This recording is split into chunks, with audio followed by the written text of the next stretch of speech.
Money on my mind, gotta hustle and grind. Financial literacy always on my mind. I'm stacking knowledge, no time to waste. Gotta invest smart, gotta keep up the pace. I'm reading books, learning all the tricks, studying the market, making calculated picks. What's good, everybody? It's your boy Reckless Ray and Arrow, and we are back at it again for another episode of Future Financial Strategies. It's the first week of the month, so we're going to be hitting you in the face every day with this good news, these gems. Actually, it's not good news, this one, but these gems. And the first week is a big week because we have so many updates. First and foremost, you've got your financial update, which is the full scope of what we did over the month of February. The numbers are in, the dust is settled. We have made some moves. So, oh, you know what? I'm not going to get that till next month. I'm just now thinking during the intro here that there's a new account that's left off, but you guys are going to hear about that this month. So, we're doing the moving in the right direction. We've got the financial landscape update where we do our key metrics that I track every month. Now, I'm very meticulous about how I track my finances. Sometimes it's good news, sometimes it's bad news, but I always know why. And then I can do a post-mortem for the prior month to see what adjustments I need to make in this month. So we're going to have some adjustments to be made. Then we've got our portfolio update, which is a good one. We got to know how the portfolio did. And then we have our debt crusher update, which it's gonna be seeming for the next couple of months that it's going in the wrong direction, because technically it is, but on that same note, it's going a different direction for some strategic stuff that we did for tax season, and we're making obviously some adjustments. So there's going to be some stuff that's moving around, doing some moving and shaking. But first and foremost, I want to make sure that you guys have liked the video on the way in.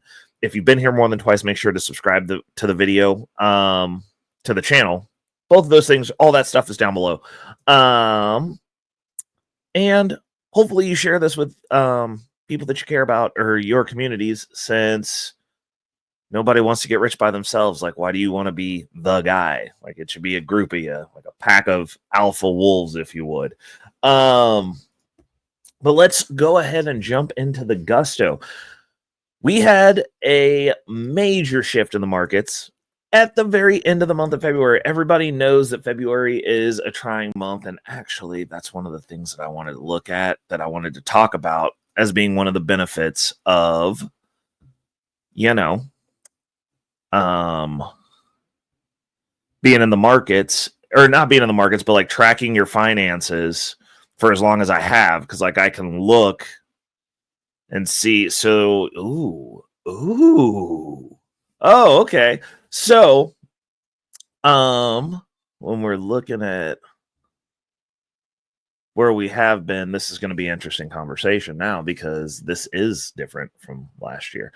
So one of the things that I always like to look at is, once you have like a case study built, like if you track your finances, I've been tracking my finances at the end of every month 4 years. Now, this is something, it's not like I have one thing that I look at and that's it, or I'm just looking for the total net worth number. Like, I get into the weeds about this because it's been an evolving practice. Now, when I first started doing this, I was only tracking my net worth, because at the end of the day, that's the overarching game. If that number's going in the right direction, then things should be trending in a good direction for you. Like, that's an indicator for me that things are getting better. My net worth's going up, things are getting better. So that's one of the things I look at. Now that I'm trying to do the whole retire early, or for me, get to an extreme work optional state, I'm looking at my savings percentage. So how much money is going into assets, because I don't save in cash. I do not believe in that. I'm not the guy to talk to about that. You guys have Dave Ramsey out there looking goofy to talk to about that. I'm not that guy. But I look at my savings percentage. How much do I have going into the markets? I look at the total amount that I have saved. I'm looking now at my income, and I'm comparing it to the previous month before. I'm also looking at two specific sources of income, which are my dividend income and the income that I have coming in from the DeFi market. That's going to be those are two things that are important to me, as those are two additional streams of income in conjunction with my W-2 income that I have coming in. So we're looking at what's going on with that. Those are my key metrics. That's what we break down in these monthly videos as of right now. And like, as these things build, we might add to and take out, but like my spreadsheet that I work on, it's like always moving a little bit because I try to tweak it. I'm like, yo, does this matter? Does this metric matter? Well, maybe it does, maybe it doesn't. Sometimes I just like to know, like, I like to know how much gas I spend every month. Like, I do like to know how much my fuel costs are for my car, like how much driving I'm doing. So that's something that I track that really doesn't go into anything, but it's like, yo, like, I want to know what I'm spending on fuel to get to and from, like, when I'm going places. Like, that's important to me for whatever. I mean, it's just something that's important to me. Like, I like to know how to like gauge that, because that's going to change and probably affect the next vehicle that I purchase, because I have a hybrid now. So I'm like, ugh, if I'm going to get this vehicle, am I going to be flexing on them, or am I going to just be paying a bunch in gas and maintenance? Like, I don't want to make things financially worse because I'm in a space where I'm making more money. So these are the things that I like to look at. So starting off, we're going to start with the net worth. Obviously, we took a hit in the market. Markets are down across the board. I am not rich yet, so I am hyper focused. You do not get rich diversifying. And I will have this argument till I'm blue in the face. Diversification is a wealth retention strategy, not a wealth creation strategy. So my portfolios are very focused, very narrative driven. I live and die by the Bitcoin, because that's the only way I'm going to get to a plateau to where I can focus on protecting wealth. These are facts. So our net worth is down $4,483. Obviously, took a wipe across the board. A lot of people capitulated and sold. What I always tell people is losses are not losses until you remove yourself from the position. So if you realize that loss, shame on you, because we're currently rebounding. So there you go. Now you're looking goofy over not being able to deal with a week of tumultuous behavior, volatility in the market. If you can't take the downside, you do not deserve the upside. If you're not willing to, shout outs to Wall Street Trapper, if you're not willing to lose 10,000, you don't deserve to make 100,000, nor will you. So it's all about perspective. So net worth is down. We're still not well, but like, we're still above our $250,000 target. So like, we're looking at stable. Our goal was to hit $250,000 in net worth last year.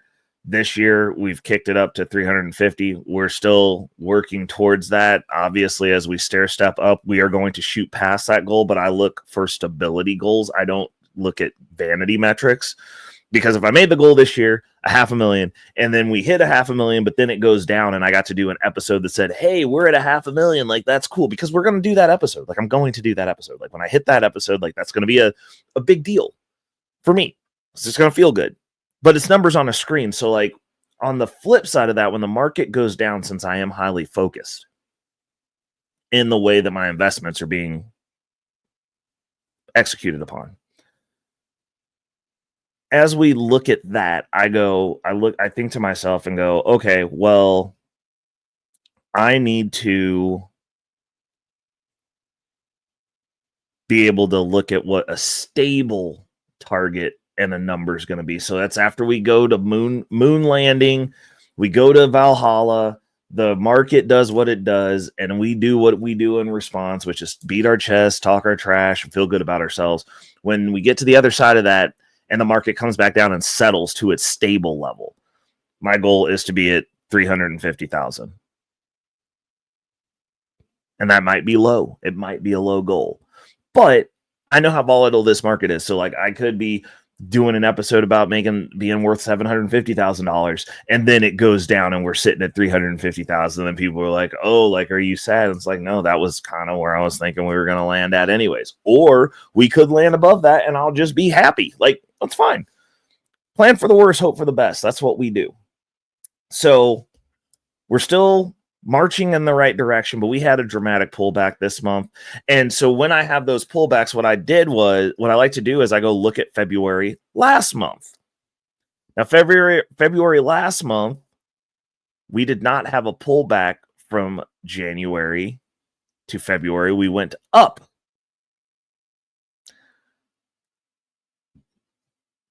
So that's not a trend, because I was like, oh, well, like maybe February was bad last month. And I mean, in comparison, just for reference, February last year, we were almost $50,000 lower in net worth than we are this year. But like, that was a good number for then, because like we'd broken into the 200,000s. But we were almost $50,000 lower than what we are in 2025 February. So, you know, just something to marinate on. Moving on. Savings. Our savings percent this month was 69.14%. Reason being, so what do we do different this month? Well, during this dip, we started instituting some margin buying, which is taking a loan. I know those of you who are like cash only everything, it's what you're taking the loan for that's the problem, not the loan in and of itself. But we went ahead and instigated some margin, because last time that we had a major pullback, I had no margin. I was waiting for a check to show up, and it didn't show up in time.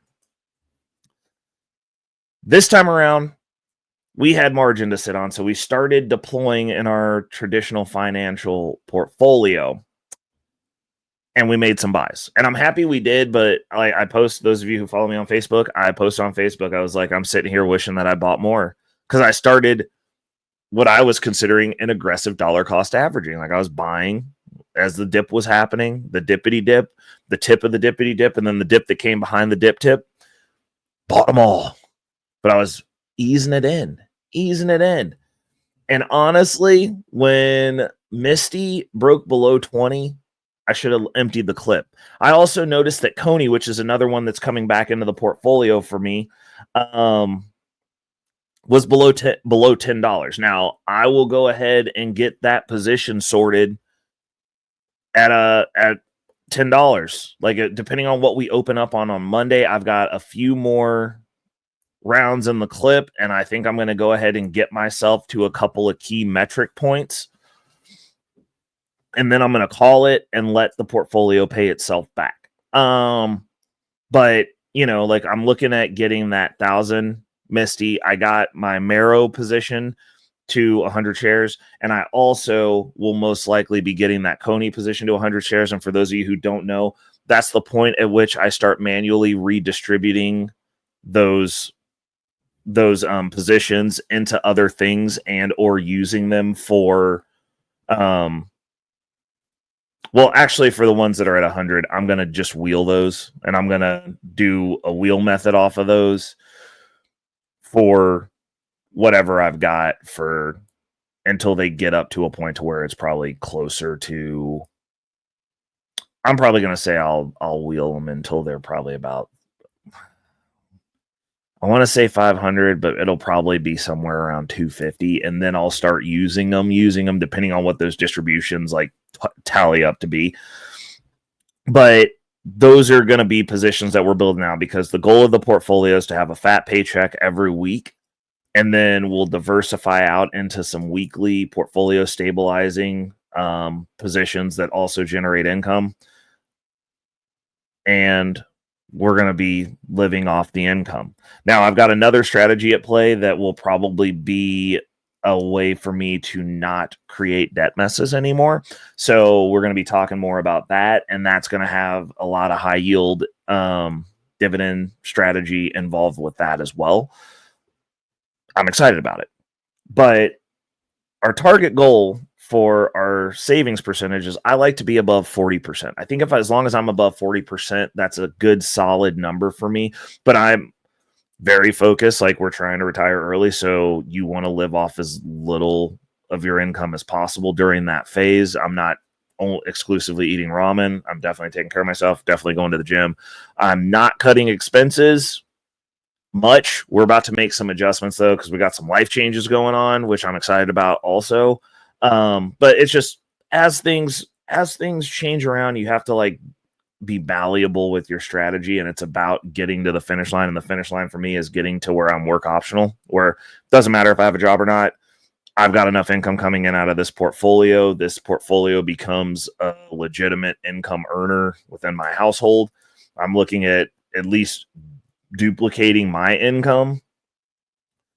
And at that point, if I, cut to the quick, I'm living a pretty good life on that. But then we're also trying to get 2 to 3 times my income. And once we hit about 3x my income, I'll be looking at definitely doing a lot more traveling, and definitely probably not necessarily having to go to work all the time. That's going to be a solid for me, is like I'll be able to focus on some other stuff, maybe some hobbies, some things that are maybe pay less, but I'm more interested in those types of deals, or doing something that I actually want to do, or doing what I'm currently doing on my terms. Like that could also be an option, because it's not that I'm showing up every day at a job that I hate. It's just I'm showing up every day and not getting the final say. And like, I don't like not having the final say, but also being responsible. It's very, very annoying to me, to be honest. Like it's one of those things where it's like, if you're going to be accountable for stuff, then like you have to have a say in said stuff. And like having no say and being accountable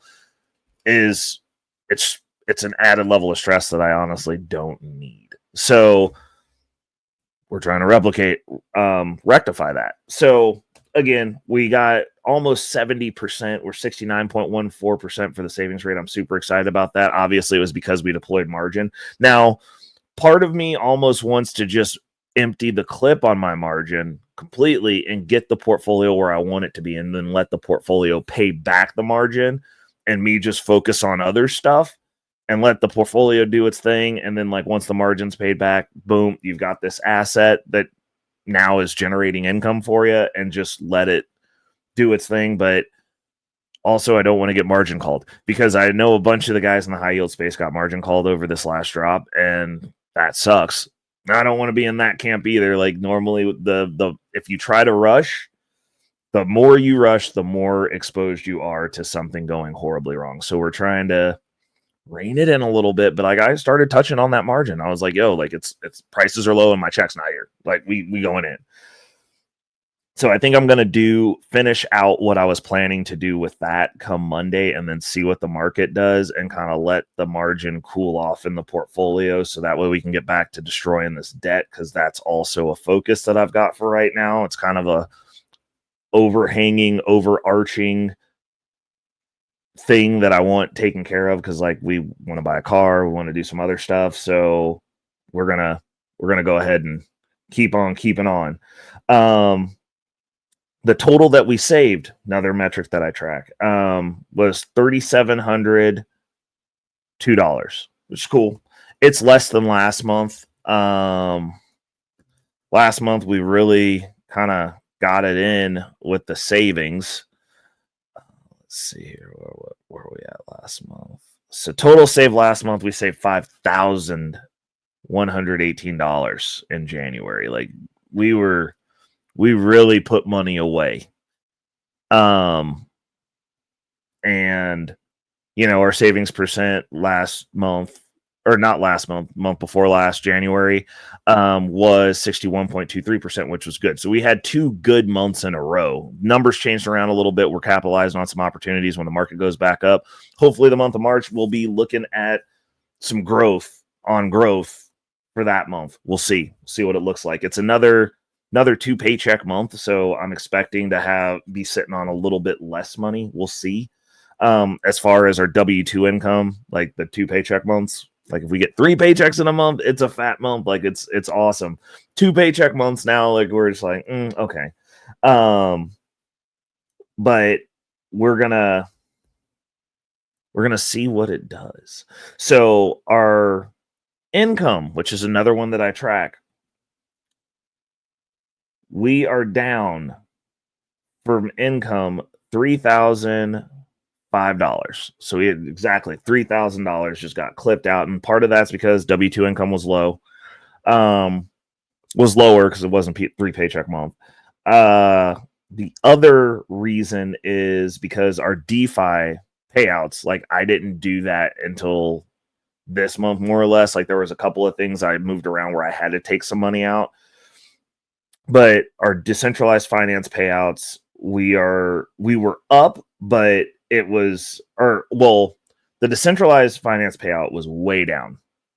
And obviously, market pullback, payout's going to be less just because, like, you're getting crypto's down, you get less. Like, it's just what it is.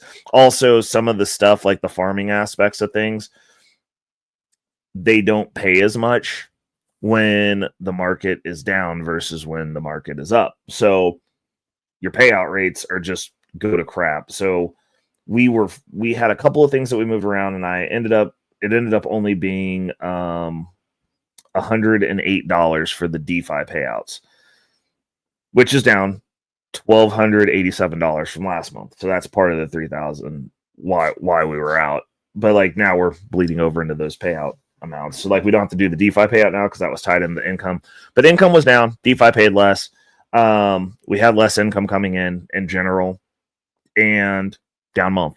So everything's down except for dividends. Now our dividends, we actually made $2,093, which is cool. We're consistently over $2,000, which is nice, and it's eking its way up. So like if we can keep this trend, I'm hopeful for like what we can do this year, because like if we can keep it at around $2,000, that's gonna be $24,000 this year that gets thrown into the pot of what we can do, which is nice. That's nice. That's a good grip of money. Hoping we can do better than that, but I'm looking at stable, and obviously high yield is very volatile. So I know we're gonna have some big months. Like I'm looking at August. I am salivating about August. Like I want my portfolio doing some things before August. But I also am looking at the stability aspect of it. And I'm like, yo, like if we're at $2,000, because last February in 2024, we were at $100. So think about that. That's 12 months of us working at this portfolio. We made $100 in dividends February of 2024. Fast forward to February 2025, we are at $2,093. We are up $17 over last month. So like we're getting the improved income, like a little bit more in there. Something that we're doing is working. So that's awesome. We're hype about that. And looking forward, like what I'm seeing in the market, we're currently seeing crypto already recovering more or less. We're in the low 90s already. We dropped down to 78. A couple of days later, we're in the low 90s. It's a volatile market. I know what I signed up for. I was in Bitcoin for a decade before I started touching the traditional finance side of things, but I needed some assets that I was willing to part ways with, because it's hard for me to sell crypto. I don't like doing it. It makes me feel bad, so I just don't do it. Also, I don't want to have to sell my crypto. Like that's long term. That's retirement as far as I'm concerned, whatever that means. But I also wanted some income because I'm like, yo, like I'm kind of sick and tired of having to go to work. So we've got two things that we're building: this income portfolio, which is the primary focus, but we're also doing some work in that long-term holding portfolio. And I'm excited about that for this year as well. As far as everything else goes, we're doing the darn thing. Like I'm excited. Like there's so much stuff that I'm excited about for 2025. There's so much stuff that I'm excited about going into 2026. Like we're making the adjustments, we're making the improvements. The cash flow is cash flowing. It's improving. All I got to do is stop hurting myself and needing surgery. So like if I can, I just gotta hold it together. I'm knocking on wood. Take care of myself. And be healthy. Those are the things that I'm like working on now. It's just like, yo, like, but dealing with the current debt load that we have, getting that down to zero, and then not having to take out extra additional debt for surgeries and whatnot. Like our HSA, like my health savings account, is now getting ready to be in a position to where it can do what it needs to do from a strategic perspective. We'll max that out this year to like help with the tax burden. We're probably going to be delving into some stuff with 401ks and that action as well as our income, and we transition more over to utilizing our dividend income versus the W-2 income. Because like I'm looking at, once we hit about parity, I'm going to look at making that transition. Like once we get this portfolio, which it's looking like it's going to have to be double what it is now. So we're looking at probably, what would that be? It's probably about $40,000-$50,000 in this portfolio. It should be generating almost what it would be generating, a parity point to where I can transition over exclusively to that income. And then we're going to be maxing out everything in our W-2 until we don't go to work anymore. That's going to be the goal. It's just like then I'll be doing that, because that tax burden, like I want my taxable income low, because I've got dividend income that's also getting mixed in there at a different tax rate, but like it's adding to what I'm making. So I want that dividend incomes, or that W-2 income, since I'm not going to be utilizing it in the same fashion, like I'll start eating into that even more, as far as like what I'm putting away for quote unquote savings that they give you a tax benefit on as an employee. I'll be using every avenue that I have available to be able to do that at that point. But that's kind of where we're at, where the numbers are down, but they're good and there's still growth. And like, that's one of the reasons that I do this every month, is because you go through and start hitting all those line items and you go, okay, so is it all bad? Is the world ending, or are things actually working? And we're just going through doing what the market does, and we're just navigating some volatile waves on our way to get to our ultimate destination. That's why it's important to track your net worth. That's the reason I track my stuff the way that I do, because it matters. Like what you're forcing yourself to look at it and then following it up with these videos to follow up, to tell you guys and talk about it.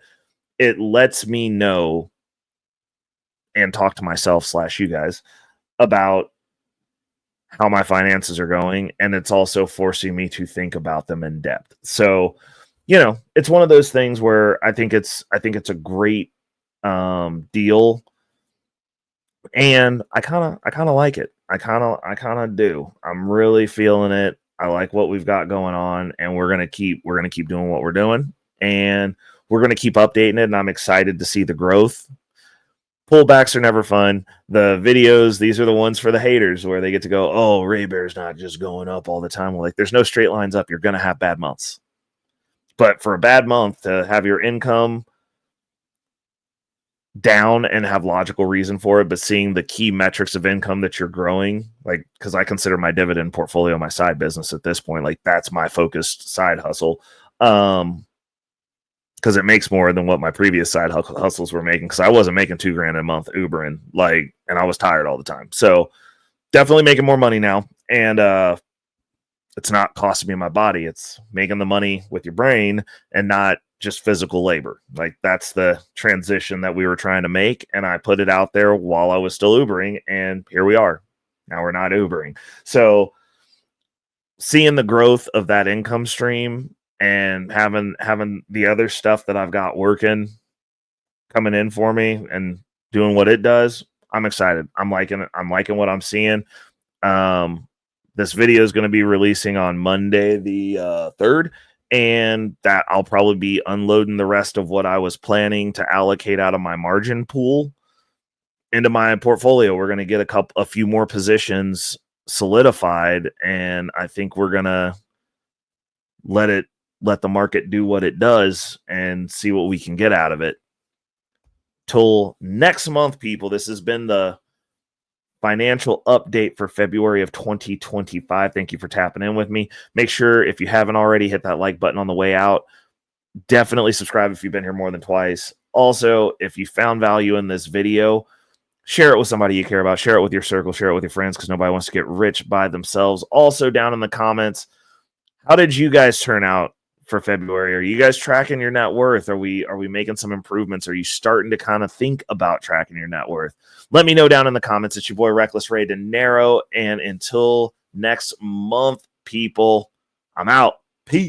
Money on my mind, yeah. Focus, got no time for games, nah.